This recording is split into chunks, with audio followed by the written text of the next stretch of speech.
म्हणून सतीश आबा गंगोताई हे प्रचंड मतांनी निवडून येतील असा विश्वास आहे। तिथे हजर होता का नाही होता? मी रात्री लोकांना तिथून पाण्यामधून बाहेर काढलं, हे सगळे झोपलेले होते, त्या लोकांना 10,000 रुपये त्यांच्या खात्यात पडले। त्यांना जाऊन विचारा हे कोण होतं पंचनामे करायला सोबत, तुमचे पंचनामे करायला कोण होतं? येत्या 2 तारखेला किशोर पाटील यांच्या विकास कामांवरती जनता विश्वास ठेवणार की या शहरामध्ये नवीन बदल घडवणार, याकडे सर्व मतदारांचं लक्ष लागून राहिलं आहे। आपण नक्कीच 2 तारखेला उघडलेल्या निवडणुकीमध्ये आपल्या मतदान प्रक्रियेला सामोरे जा आणि मतदान करा।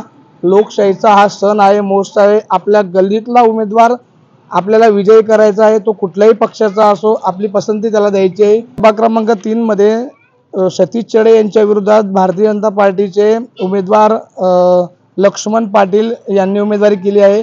म्हणजे लक्ष्मण पाटील विरुद्ध सतीश चडे असा सामना बघायला मिळणार आहे। त्याचबरोबर सुनंदा महाजन यांच्या विरुद्ध विनोद पाटील यांच्या अर्धांगिनी या भाजपकडून दावेदारी करत आहेत। म्हणजे महिला विरुद्ध महिला आणि पुरुष विरुद्ध पुरुष या ठिकाणी सामना आहे। नमस्कार, मी राहुल महाजन, मधुर खानदेशमध्ये आपलं स्वागत आहे। हा कृष्णापुरी परिसरातला भाग आहे। हा इथून प्रभाग क्रमांक 3 ला सुरुवात होते। यामध्ये प्रभाग क्रमांक 3 मध्ये कोणकोणत्या उमेदवारांना या ठिकाणी विविध पक्षांच्या माध्यमातून उमेदवारी देण्यात आली आहे, आपण याची चाचपणी करत आहोत। आज आपण प्रभाग क्रमांक 3 मधील शिवसेनेच्या उमेदवारांना उमेदवारी देण्यात आली आहे। आपण त्यांच्याशी काही बातचीत करत आहोत। त्यांच्यावरती काय ही जबाबदारी देण्यात आली, ते पुन्हा नगरसेवक निवडून येतील का, लोकांचा त्यांच्यावर विश्वास आहे का, अशा विविध प्रश्न जनतेमध्ये आहेत। आपण त्यांच्याशी स्वतः चर्चा करणार आहोत। आपल्याला शिवसेनेच्या माध्यमातून पुन्हा जबाबदारी मिळाली आहे, आपल्यावर लोक विश्वास ठेवतील आणि आपले विजय करतील। सर्वप्रथम मी हे सांगू इच्छितो की मला जेव्हापासून कळायला लागलं माझं चिन्ह एक आहे, माझा नेता एक आहे, मी कधीही पक्ष बदलला नाही आणि मी इतके वर्ष काम केलं पक्षाचं, त्या जोरावर मला पक्षाने शिवसेनेची उमेदवारी दिली होती आणि उमेदवारी दिल्यानंतर मी निवडून आल्यानंतर सतत प्रभागाच्या संपर्कात, लोकांच्या संपर्कात राहिलो आणि वेगवेगळ्या माध्यमातून मी समाजसेवा करत गेलो। राहिलं प्रभागाच्या लोकांसाठी विकास तर केलाच, परंतु वैयक्तिक माझं जे आहे की मी प्रभागाच्या लोकांसाठी बरेचसे कॅम्प घेतले। मागील काळामध्ये शिंदे साहेबांनी वयोवृद्ध लोकांसाठी बसचे हाफ तिकीट योजना काढली होती।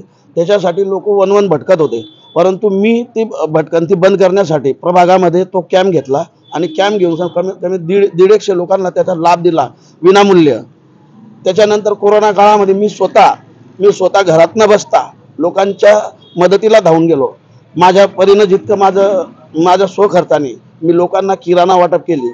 त्याच्यानंतर पाणी टंचाई असो, मी नगरपालिकेच्या भरोश्यावर बसलो नाही, नगरपालिकेच्या भरोश्यावर मी एकही दिवस बसलो नाही। पाण्याची मोटर खराब झाली, स्वखर्चाने सुधरवली, तिथं 4 टँकर माझे स्वतःचे लावले आणि वार्डातल्या लोकांना पाणी टंचाई ही जाणवू दिली नाही, कधीही जाणवू दिली नाही। आणि आज जे कोणी म्हणतं की पाचोरा शहरामध्ये विकास केलाय, आम्ही लोक म्हणतात विकास आप्पांनी केला, आप्पांनी केला तर मग आम्ही आप्पांचेच माणसं आहे ना। आम्ही पाठपुरावा केला आप्पांजवळ पाठपुरावा केला।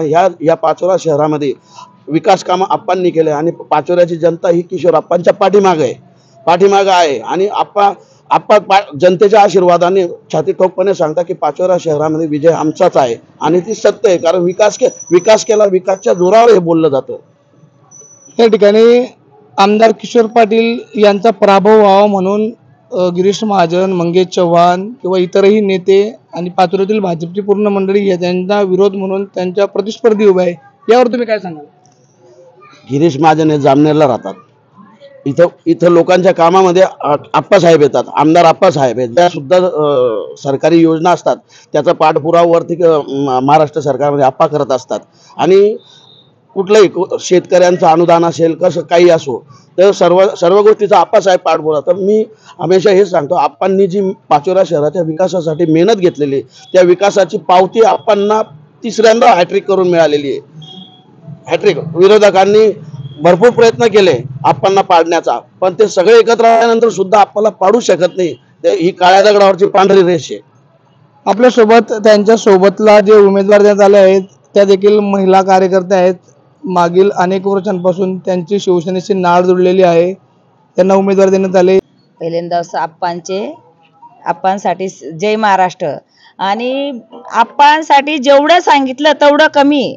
पण आम्ही असं सांगू इच्छिते, आमच्या लाडक्या बहिणींना सांगायची गरज नाही, आणि हे विरोधक किती बी दिशाभूल करतील तर आता लाडक्या बहिणी तशा राहिल्या नाही. त्यांना आता पहिल्या यांना नव्हतं, नॉलेज नव्हतं, काही समजत नव्हतं कोणाकोणाला, पण आता परमेश्वर कृपाने एवढं महिलांना बी समजायला लागलं, कोण चांगलं आहे कोण वांगलं आहे सर्व समजतं. आणि ती दिशाभूल करून काहीच फायदा नाही दादा. आणि आम्ही महिलांकरता रात आहे आणि दिन आहे, आणि मी जाणार नाही बा, मला काय होईल हे मी बघत नाही. आणि आम्ही शिवसेनेच्या कार्यकर्ते आहेत ना, एका झाशीच्या राणी सारख्या दौडतो आणि दौडणारच आणि फिरणारच आणि काम करणार शिवसेनेसाठी त्यावर.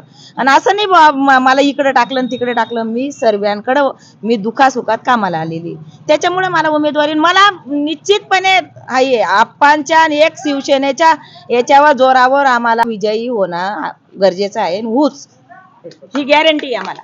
आपल्यासोबत शिवसेना शेतकरी सेनेचे जिल्हा अध्यक्ष आहेत सुनील महाजन, ते देखील तळागाळातले शिवसैनिक आहेत. त्यांच्यावरती फार मोठी जबाबदारी या प्रभागाची शिवसेनेने दिलेली आहे.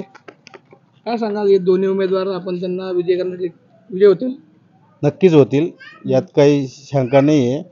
ताईंनी जर 14 वार्डमधून जर इकडे बी उमेदवारी दिली तर ताईंनी 14 वार्डमध्ये महिलांचे एवढ्या समस्या सोडवल्या आहेत. आणि आता हा वार्ड तर 3 वार्ड अल्पसंख्याक वार्ड आहे.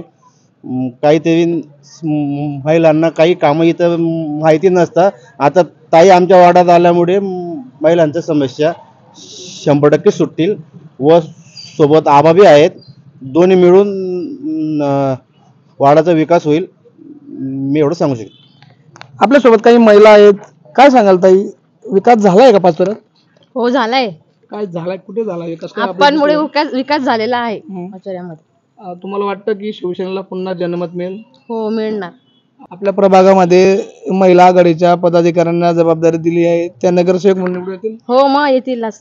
सगळ्या महिलांच्या सोबत आहेत? हो आहेत, सोबत आहेत. आपल्या सोबत आजी आहेत. आजी काय सांगशाल, सध्या नगरपालिकेची निवडणूक सुरू आहे, शिवसेना विरुद्ध भाजप असं युद्ध आहे, कोणाला पसंती मिळेल तुमची? शिवसेनेला मिळेल. ठिकाणी सतीश चढे आणि सुनंदा महाजन उमेदवार दिले आहे, यांना पसंती तुमची? हो 100% येतील, निवडून येतील ते दोघे उमेदवार प्रचंड मताने निवडून. आप्पाच्या विकास कामावर आपण खुश आहोत? हो खुश. आमदार किशोर पाटील यांच्या माध्यमातून सुनंदा महाजन आणि सतीश यांना या ठिकाणी उमेदवारी देण्यात आली आहे. ते उमेदवार विजयी होतील का नाही होतील याची जनमत चाचपणी आहे. आम्ही भारतीय जनता पार्टीच्या उमेदवारांची देखील जनमत चाचपणी करणार आहोत. आपल्यासोबत एक सामान्य कार्यकर्ते आहेत. काय सांगाल, शिवसेना विरुद्ध भाजप असं युद्ध आहे, याच्यामध्ये हे 2 उमेदवार आहेत, कोणाला पसंती मिळेल? जे सर्वात जास्त पहिले धनुष्यबाणाला पसंती शिवसेनेला. आणि पाचोरा शहराचा विकास आप्पासाहेब किशोर पाटील यांनीच केलेला आहे. आमच्या कृष्णापुरी भागातला नदीचा पूल जो आहे, आतापर्यंत जे कामं केलेले होते ते एकाने विकास केलेला नाही. आणि जे पाण्यामधून जात होते ते वाहून जात होते, त्यांना बचवण्यासाठी आप्पासाहेबांनी पूल तयार केला. 3 पूल तयार केलाय, कोंडाळा गल्ली, एक कृष्णापुरी आणि स्मशानभूमीकडे. आप्पासाहेबांनी विकास केलेला. आमच्या कृष्णापुरी भागात मराठी शाळेच्या पाठीमागे रस्त्यांचे काम, गटारींचे काम, भुयारींचे काम आप्पासाहेबांनीच केले. आणि एक विशेष सतीश आबांच्या बाबतीत बोलण्याचं एक विशेष असं की सतीश आबा केव्हाही रात्री कोणीही फोन केला, आबा असं असं काम आहे, तसं काम आहे, अर्ध्या रात्री हजर राहतात. म्हणून सतीश आबा गंगोताई हे प्रचंड मतांनी निवडून येतील, आत्मविश्वास आहे. विश्वासचं काम करणारे 100% आजच गुलाल टाकून घ्यावा त्यांनी. संकटाच्या काळामध्ये नगरसेवक आपल्या सोबत राहावा, परंतु यांच्या विरोधकांकडून अशी चर्चा आहे की सतीश चढे कुठल्याच संकटात समोर जात नाही. यावर तुम्ही काय सांगाल? यावर मी असं सांगेन, पूर्वी तर खूप संकट आले, त्याच्यात मी सांगितलं, परंतु सध्याच पूर परिस्थितीमध्ये तुम्ही पूरग्रस्त लोकांना जाऊन विचारा, सतीश चढे तिथे हजर होता का नाही होता. मी रात्री लोकांना तिथून पाण्यामधून बाहेर काढलं, हे सगळे झोपलेले होते, सगळं लोकांना पाण्यामधून बाहेर काढलं, त्यांची झोपण्याची व्यवस्था केली, जेवणाची व्यवस्था केली.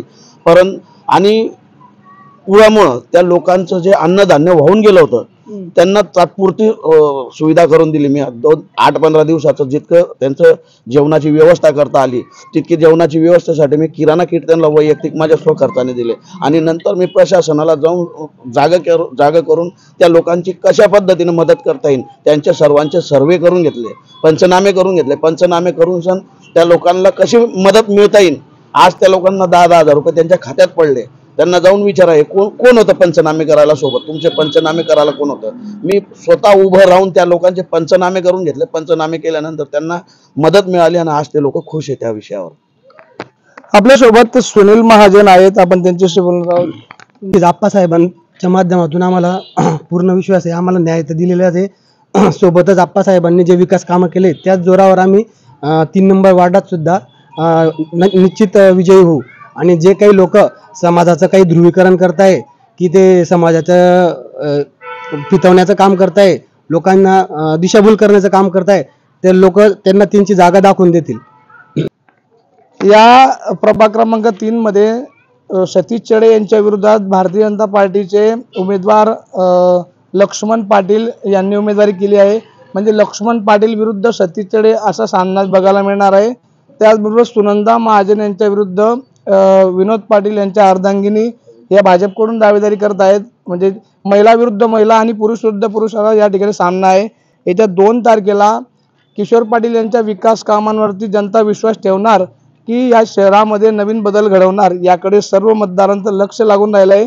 आपण नक्कीच 2 तारखेला उघडलेल्या निवडणुकीमध्ये आपल्या मतदान प्रक्रियेला सामोरे जा आणि मतदान करा. लोकशाहीचा हा सण आहे, महोत्सव आहे. आपल्या गल्लीतला उमेदवार आपल्याला विजयी करायचा आहे, तो कुठल्याही पक्षाचा असो, आपली पसंती त्याला द्यायची आहे. नक्कीच आपण 2 तारखेला मतदान करा आणि 3 तारखेला याचा निकाल लागणार आहे. आपण नक्कीच पुढच्या वेळेस भेटणार आहे. तोपर्यंत जय हिंद, जय महाराष्ट्र. कॅमेरामॅन प्रवीण बोरसे सोबत राहुल महाजन, पाचोरा, जळगाव.